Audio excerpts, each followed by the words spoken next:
Welcome to another vlog. In this vlog, we're gonna get into my husband's injury. So if you follow me on Instagram, you will know that my husband got injured. Now, this has been a whole fuss, and we're gonna talk about the difference in the healthcare system or insurance system here in California and HMO, PPO. Just get into this process of what my husband has been going through and what we've been going through, trying to get him the proper care that he needs. So let's get into this vlog. So right now we are getting ready to go to a third appointment at the hospital. So what happened? Tuesday, April 26th, my husband went after work to play a friendly game of basketball. My husband hasn't played basketball in a really long time. So what happened? He was running, whatever. He heard a pop in the back of his leg.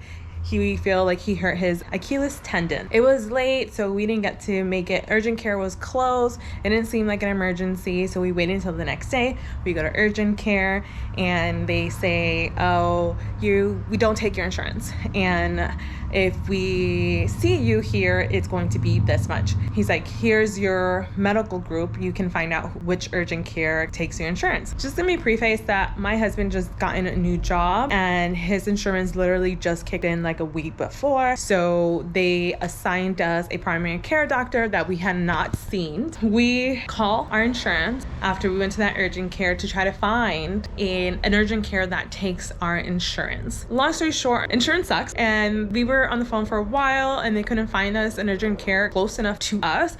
So we literally got on Google, we searched, and we found an urgent care that was close to us. So we end up going. We go to urgent care, we pay the copay, and they say like, "Oh, we don't have an x-ray here, so if you're getting an x-ray, you're probably gonna want to go somewhere else." And we're like, okay, we don't really honestly think that this serious. We see the urgent care doctor, and he says that it's a possible Achilles rupture. She does like this manual test. My husband is in pain, so they tell him to like take pain medication like ibuprofen, and they put a splint on his leg. She says, "You have to go see a primary care doctor. Because of your insurance, you need a referral to go see an orthopedic surgeon. I will recommend you see an orthopedic surgeon ASAP." We call our primary care doctor, the one that they assigned to us, because like I said, our insurance just kicked in and they automatically assign someone to you. Come to find out, that doctor is no longer in our network, so he does not take our insurance. So we proceed to call our insurance again. We were literally on the phone for an hour and a half, I kid you not.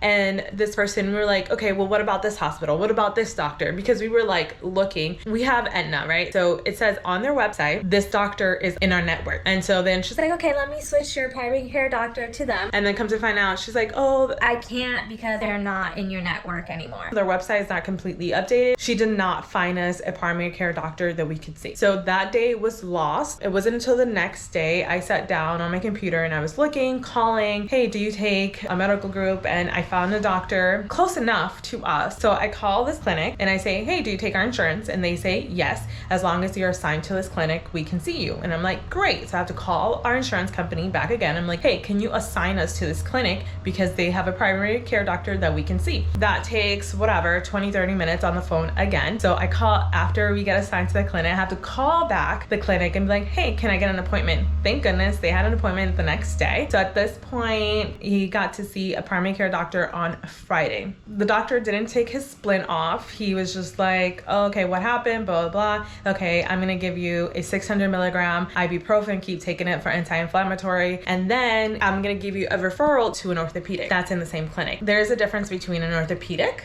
and an orthopedic surgeon, because obviously you're an orthopedic doctor, you don't practice surgery. And I even asked him, I was like, "Well, urgent care told us to see an orthopedic surgeon ASAP." And he's like, "Yeah, well, I'm referring you to an orthopedic." And I'm like, okay, fine, whatever. We had to wait until Monday to see an orthopedic. So we went to see the orthopedic, and we waited like almost an hour. Even with our appointment, it took forever to see the doctor. He comes in, he's this very old gentleman, very nice, but he was like, "I've seen you here before, right? You're my patient, blah, blah." He's like, "No, this is the first time I'm meeting you." So anyway, he takes the splint off, he sees it, he smiles. He's like, "Did you get x-rays?" Like, "Yeah." I was like, "Let me go see the x-rays." Comes back, smiles, and it's like, "Okay, you have a ruptured Achilles. So you're gonna have to go see an orthopedic surgeon because I don't do surgeries anymore." I'm like, we've known this since we went to see the urgent care, we just need a referral to an orthopedic surgeon. So then he says, but before I give you the referral to a surgeon, I need you to get an MRI because that will confirm my diagnosis of you having a ruptured Achilles. So they were like, okay, they don't do MRIs there, so we have to go somewhere else. We have to wait for an authorization from our insurance to be able to go get an MRI, right? They have to authorize it. So we wait 2 days. That was Monday. So they tell us to call back on Wednesday. We finally get the referral to get an MRI. I call the MRI place. They can see us the same day. Perfect. We go in. But caveat, the orthopedic's like, okay, go to get an MRI. You have to come back, ask them to put the images on a CD, bring them back to me. Put the images on a CD, he said, which I'm like,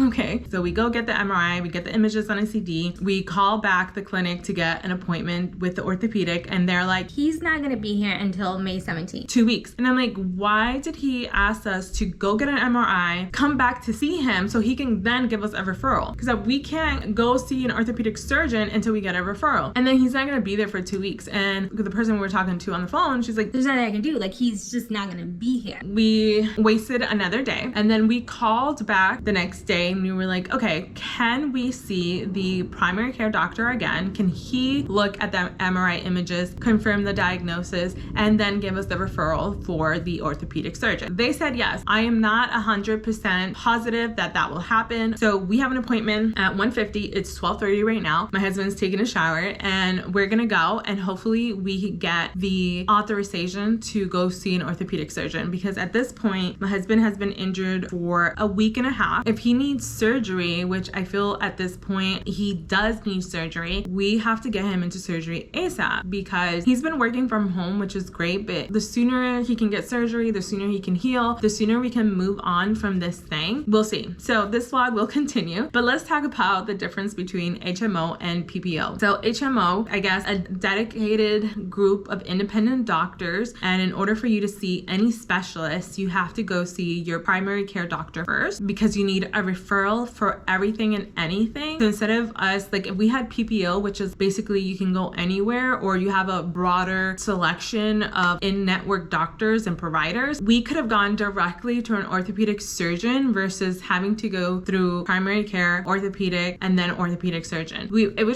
just cut this down, and he probably would have had surgery scheduled already or already would have had surgery. This is the current situation now. That's what we're dealing with. So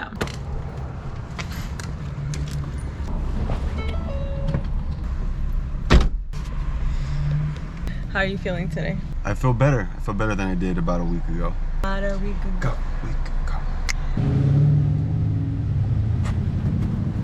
Missing the third photos. What are you talking about? This is very likely you may need a surgery. I'm going to give you a referral and you go to go. Yes, please. Okay, so we finally got to have a referral to an orthopedic surgeon, so that is like a win, but they still have to call their insurance company and get it approved. So they said call them back Wednesday if we haven't heard from them. So by Wednesday it'll be 2 weeks since he got injured, where Wednesday was the first time we went to, so literally 2 weeks since they've been telling us you possibly need surgery, you need to go to orthopedic surgeon. But 2 weeks to actually freaking get a referral to an orthopedic surgeon. I mean, yeah, if it was a like life-threatening situation, obviously we would have gone to ER. We would have gotten hit with a huge like medical bill, but Trying to go about it through the right. so that we can go through the insurance and avoid like a huge medical bill. But Yeah. It's a huge headache. It's a very huge Yeah. headache. So my husband just got off the phone. And what happened? We finally have an appointment to see a orthopedic surgeon. Yay! And he's so excited. I'm excited. I'm happy. So we're super excited. It's been, a week and a half. We finally got an appointment, but it's not until the 19th. Not until next week. Yeah. Yeah, so from Another last week. week to, it's like 2 weeks apart from the last update. Pretty much. Stay tuned. So we came out for a little walk today, and we still have one more week before we go see the orthopedic surgeon. But we wanted to get some fresh air, get him out of the couch and into nature.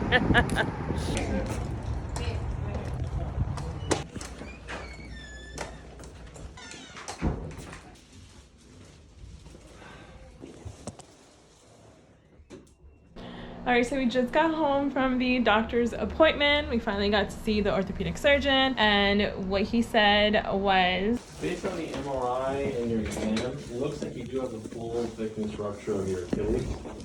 Ultimately, what I would recommend for that is surgery, and what that would entail is going in and repairing it. Like all surgeries, there are risks of bleeding, infection, damage to nerves, there's risks of damage to tendons, there's risks that you can have pain and stiffness that is not repairable, and that you may need to have a type of reconstructive procedure where they bring the tendon down further. There's a chance it can re-rupture and that you may need to have further surgeries. Now, we do whatever we can to minimize those risks, you just need to be aware of them. Is that something that you wanted to go ahead with? I was feeling a little, mixed feelings, and so he was willing to refer me to a second doctor to get a second opinion. I told him no, just give me a moment, let me think about it. My wife and I discussed it, and I decided to do non-surgery. so basically he got his foot into a splint, and then for 2 weeks, in 2 weeks we're gonna go back. He's going to get his foot into a boot, and then he's gonna start physical therapy. So the healing process is gonna take, I don't know, he said like 6 months probably, or something like that, 3 to 6 months. So it's still, we have a long journey of healing for him with physical therapy. And let us know if you want to see a video of that journey so that we continue to share what this whole process has been. But this is going to be the end of the video. This has been the journey from injury to primary care doctor to finally seeing an orthopedic surgeon and getting kind of like the treatment that he needs. So if you enjoyed this video, make sure to give it a thumbs up, and let me know in the comments if you ever had a ruptured Achilles, or if you have ever been frustrated with like the health insurance companies, because we feel your pain at this point. And as always, I love you guys. Stay safe, and I'll see you in another video. Bye.